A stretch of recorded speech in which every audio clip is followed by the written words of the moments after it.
सबसे कोमल कौन सी राजकुमारी? गौड़ देश में वर्धमान नाम का एक नगर था जिसमें गुणशेखर नाम का राजा राज करता था। उसके अभयचंद्र नाम का दीवान था।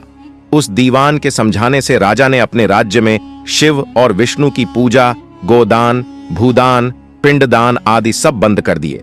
नगर में डोंडी पिटवा दी कि जो कोई ये काम करेगा उसका सब कुछ छीनकर उसे नगर से निकाल दिया जाएगा।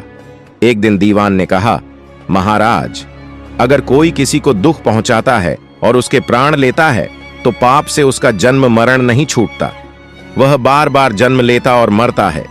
इससे मनुष्य का जन्म पाकर धर्म बढ़ाना चाहिए। आदमी को हाथी से लेकर चींटी तक सबकी रक्षा करनी चाहिए। जो लोग दूसरों के दुख को नहीं समझते और उन्हें सताते हैं, उनकी इस पृथ्वी पर उम्र घटती जाती है और वे लूले लंगड़े काने बौने होकर जन्म लेते हैं। राजा ने कहा, ठीक है। अब दीवान जैसे कहता, राजा वैसे ही करता। दैव योग से एक दिन राजा मर गया।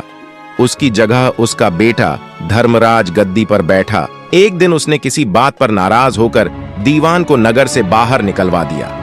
कुछ दिन बाद एक बार वसंत ऋतु में वह इंदुलेखा, तारावली और मृगांकवती इन तीनों रानियों को लेकर बाग में गया। वहां जब उसने इंदुलेखा के बाल पकड़े तो उसके कान में लगा हुआ कमल उसकी जांघ पर गिर गया। कमल के गिरते ही उसकी जांघ में घाव हो गया और वह बेहोश हो गई। बहुत इलाज हुआ, तब वह ठीक हुई।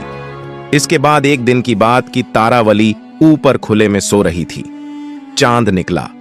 जैसे ही उसकी चांदनी तारावली के शरीर पर पड़ी, फफोले उठाए।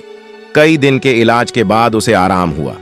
इसके बाद एक दिन किसी के घर में मूसलों से धान कूटने की आवाज हुई। सुनते ही मृगांकवती के हाथों में छाले पड़ गए।